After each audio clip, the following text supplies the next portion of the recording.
Assalamualaikum warahmatullahi wabarakatuh. Perkenalkan, nama saya Yusrianti Nasitanggang dari Trega A5, Prodi Teknik Informatika, Fakultas Ilmu Komputer Universitas Muhammadiyah Riau. Nah, di video kali ini saya akan menganalisis seorang yang memiliki pengaruh besar bagi dunia. Nah, tokoh adalah Muhammad Quraish Shihab. Muhammad Quraish Shihab lahir pada tanggal 16 Februari 1944 di Sulawesi Selatan dari pasangan Rahman Shihab dan Asma Abu Risi. Pada dasarnya, untuk memahami pemikiran Quraish Shihab, tentunya tidak bisa dilepaskan dari konsepnya tentang ibadah. Nah, konsep ibadah seorang tokoh Muhammad Quraish Shihab sangat mengingatkan kepada masyarakat agar dalam beribadah jangan selalu hanya menganggap remeh sebuah ritual. Jangan anggap ibadah itu hanya ibadah ritual. Ibadah itu banyak dalam bahasa Al-Quran. Ibadah adalah amal soleh dan amal kegiatan positif. Muhammad Quraish Shihab mengatakan hal tersebut dalam konferensi pers di BNPB. Bahkan ia mengatakan amal adalah penggunaan daya berupa daya pikir, daya fisik, daya kalbu, daya hidup. Menurut dia, selama daya tersebut digunakan untuk bersifat sesuai nilainya, maka hal tersebut juga merupakan ibadah. Nah, dan untuk ibadah sholat adalah salah satu rukun dasar yang menjadi syariat dalam agama Islam. Ibadah sholat mempunyai tujuan untuk mendekatkan hambanya dengan Sang Penciptanya. Hal ini merupakan perintah Allah tentang tujuan pelaksanaan sholat terdapat dalam Al-Quran. Ulama sepakat mengatakan bahwa jika seseorang dosa besar meninggalkan sholat wajib, tetapi mereka berbeda pendapat apakah yang seorang mengaku muslim telah dinilai kafir menurut hukum bila meninggalkannya atau tidak. Imam Abu Hanifah kafir, antaranya dengan alasan beberapa sekian banyak hadis yang mengatakan tentang kafiran siapa yang meninggalkan sholat. Salah satu sholat adalah tiang agama. Siapa yang melaksanakannya maka dia yang akan membangun agama, dan siapa yang meninggalkannya dia pula yang telah meruntuhkannya. Dan barang siapa yang meninggalkan sholat maka ia perbedaan antara kita dengan mereka adalah sholat. Muhammad Quraish Shihab menyatakan bahwa Islam tidak memaksa seorang untuk memeluknya. Namun demikian, jika seseorang telah sukarela memeluk Islam, maka seseorang tersebut mengambilnya sebagai satu paket, tanpa ia memilah-milah dengan melaksanakannya yang dianggap baik dan menguntungkan.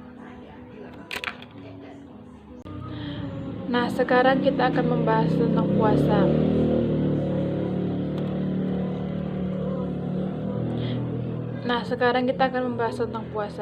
Dalam Al-Quran, Allah memuji Rasulullah SAW sebagai suri tauladan yang baik bagi kita, umatnya. Muhammad Quraish Shihab menjelaskan cara puasa yang dilakukan Rasulullah adalah dalam bukunya yang berjudul Muhammad Quraish Shihab menjawab. Bahkan menurut Muhammad Quraish Shihab, Rasulullah SAW berpuasa sambil melakukan aktivitas yang bermanfaat. Bahkan karya-karya terbesar Rasulullah dicapainya di bulan Ramadan, seperti kemenangannya dalam Perang Badar dan keberhasilan menguasai kota Mekah. Bahkan Quraish Shihab juga merupakan lulusan Al-Azhar Mesir, mengungkapkan yang mana setiap Ramadan beliau melakukan kebiasaan seperti bertadarus. Beliau bahkan bangun untuk sahur menjelang fajar dan menjelang berbuka hingga azan beliau berzikir. Menurut Quraish Shihab, Rasulullah selalu berzikir, beristighfar sambil memohon surganya Allah dan ridhonya, serta berlindung dari neraka dan murkanya. Bahkan hal yang dilakukan Rasulullah SAW tersebut sekarang yang ditanamkan pada diri Quraish Shihab. Quraish bercita-cita bisa beribadah sebagaimana yang dicontohkan Rasulullah. Analisis haji Muhammad Quraish Shihab. Haji menurut istilah syar'i adalah memenuhi panggilan Allah untuk melaksanakan ibadah ke tanah suci pada waktu mana telah ditentukan sesuai syariat Rasulullah. Pendiri Pusat Studi Quran Profesor Muhammad Quraish Shihab menjelaskan makna haji mabrur kepada menurutnya, mabrur atau diterimanya ibadah haji seseorang sah atau dari pelaksanaannya. Mabrur berasal dari kata baraya buru yang berarti tunduk, taat dan menaati. Jadi haji mabrur adalah hajinya seseorang yang menepati janji setelah kembali dari tanah suci. Kita melaksanakannya ibadah haji ini berbagaikan perjanjian. Ibadah haji ini bagaikan berjanji kepada Allah. Misalnya tawaf bermakna seperti masukkan diri ke dalam lingkungan Tuhan. Setelah haji, kita semua berjanji bahwa sisa hidup kita akan masuk ke dalam lingkungannya. Jelas dari Quraish Shihab. Selanjutnya adalah sa'i atau berlari-lari kecil, yang lambangnya dimulai dari Safa menuju Marwah. Safa yang artinya suci dan Marwah yang artinya puas. Makna dari melempar jumroh, artinya jemaah berjanji. Sejak saat itu akan dijadikan sistem sebagai musuh atau menjauh darinya, bahkan lebih lanjut. Pengarang tafsir Al-Misbah ini mengatakan semua perbuatan harus ada niatnya, termasuk ketika akan melaksanakan ibadah haji. Bahkan mantan rektor Yayan Syarif Hidayatullah ini menambahkan bahwa segala sesuatu yang bersumber dari hati, tetapi yang ada di hati harus diupayakan dengan segala pengamalan sesuai antara yang diucapkan dan dengan perbuatan. Selanjutnya, membangun keluarga yang sakinah.